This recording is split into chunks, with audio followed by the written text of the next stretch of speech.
Your heart stops. The monitor flatlines. Time of death, 3:47 a.m. But here's what they don't tell you. You're still there, still conscious, still hearing every word they say about you. Your brain has somewhere between 30 seconds and 3 minutes of oxygen left, and during that time, you're fully aware that you're dead. What comes next isn't what anyone prepared you for. Death isn't an off switch. It's a process.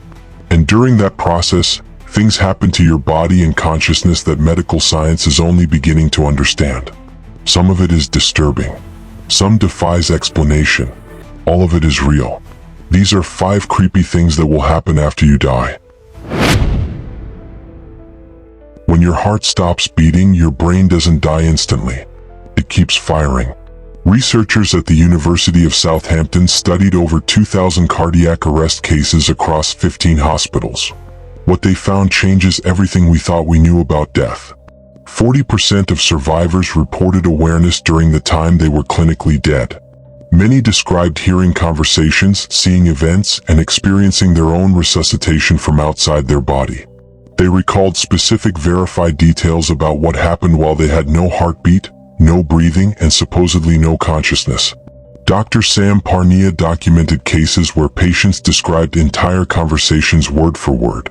Medical procedures they couldn't have seen. The problem? Their brains showed no activity on monitors.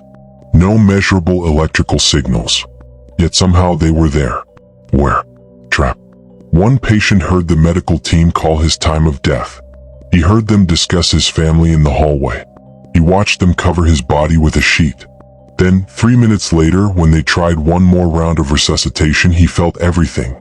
The chest compressions. The shock paddles. The sensation of being pulled back. The average time the brain survives without oxygen is 3 minutes. But consciousness during that window appears to last far longer subjectively. Patients report what feels like hours of experience compressed into minutes of real time. Imagine being conscious, unable to move, unable to communicate while the world processes your death. Your hearing will be the last sense to fade. As your other senses shut down, you'll still hear the voices around you. The crying, the phone calls, the practical discussions about what comes next. And you won't be able to tell them you're still listening. But awareness during death is just the beginning. You're dead. Your muscles should be still, but they're not. For hours after death, your body moves. It twitches. It shifts position. In some cases, it sits up. This isn't folklore. Forensic scientists and mortuary workers document these movements regularly.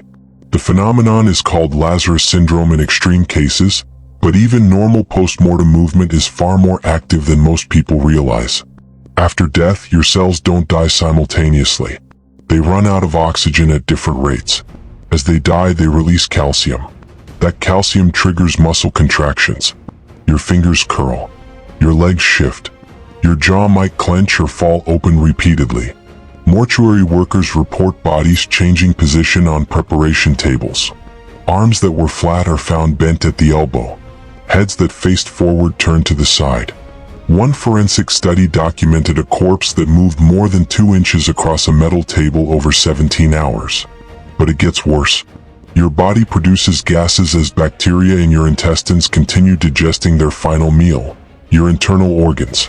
These gases build pressure. They need to escape. The result? Your corpse will moan. It will groan.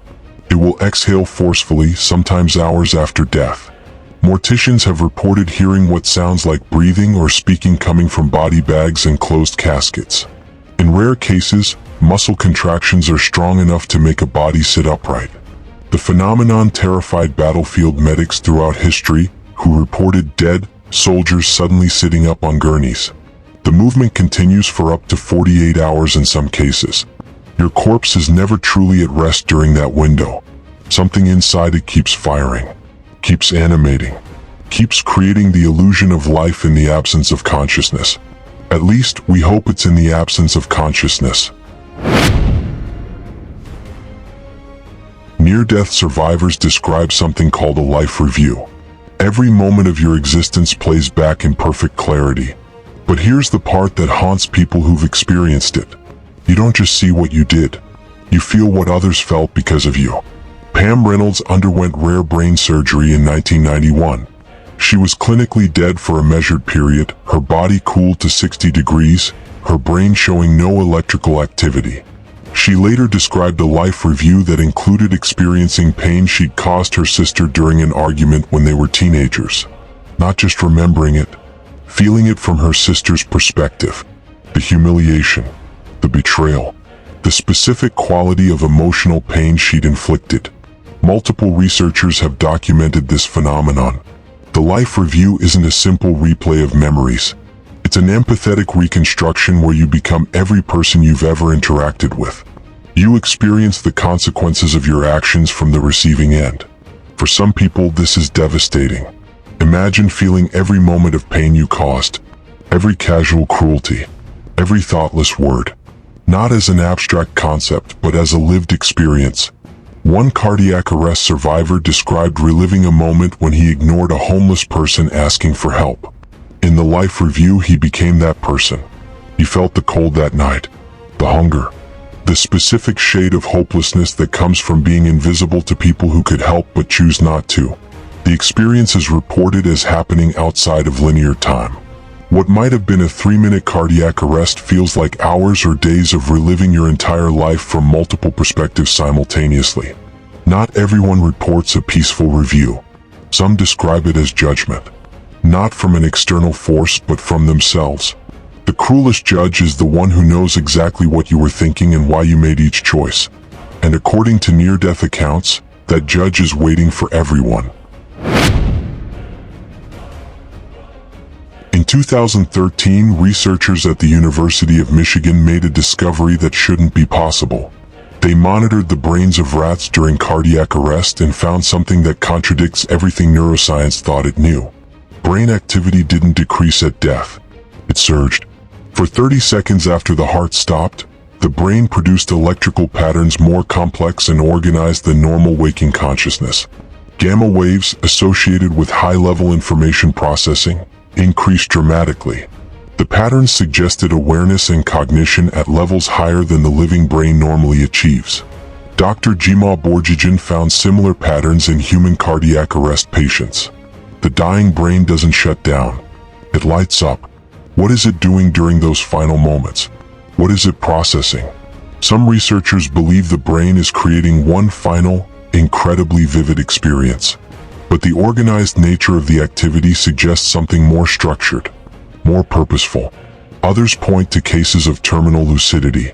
Patients with advanced dementia who haven't recognized their own children in years suddenly become lucid hours before death. They speak clearly. They remember. They say goodbye. Then they die. How does a brain with massive structural damage suddenly restore function? Where was that consciousness being stored if not in the damaged tissue? In 2017, Canadian doctors documented brain activity in a patient a full 10 minutes after circulatory death. 10 minutes without blood flow, without oxygen, without any biological basis for neural activity. Yet the EEG continued to register organized wave patterns similar to deep sleep. What was that person experiencing during those 10 minutes? Time dilation reported by near-death survivors suggests that 10 minutes of brain time could feel like hours or days of subjective experience. You might be dead by every clinical definition, but inside your head, something is still happening. Something is still there, and we have no idea what it's experiencing. Death changes people, not metaphorically, literally.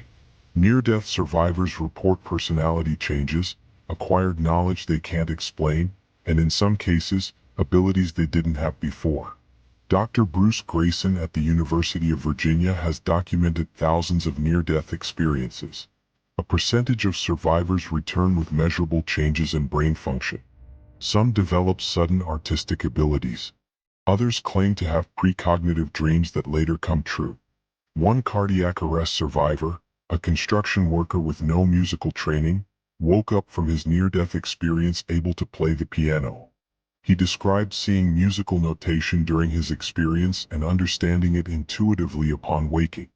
Brain scans showed changes in his temporal lobe structure. Another woman reported meeting deceased relatives she'd never known existed during her near-death experience. She described specific details about these people, their appearances, their personalities. Later, when her family searched old documents and photos, they found she'd accurately described relatives who died before she was born, whose photos she'd never seen. These cases are rare but documented. They suggest that whatever happens during death, it's not simply a hallucination or random brain firing. But the most disturbing change is psychological. Many near-death survivors lose their fear of death entirely. They describe death as going home or waking up. They report that physical life felt like the dream. Death felt like becoming fully conscious for the first time. The question becomes, did they experience something real, or did the dying brain create an experience so convincing it permanently altered their perception of reality? We don't have an answer. We only have their testimonies and the measurable changes left behind. Death isn't an ending. It's a transition. And during that transition, consciousness does something we don't understand. You'll remain aware as your heart stops. Your body will move and make sounds for hours afterward. You might experience every moment of your life from every perspective simultaneously. Your brain will surge with activity in patterns more complex than waking consciousness. And if you come back, you might not be the same person who left. The process takes minutes. The experience might last far longer. What happens in that gap between heart death and brain death remains one of the greatest mysteries of human existence. The only certainty is this: everyone will experience it. What you'll find on the other side is something no one can prepare you for.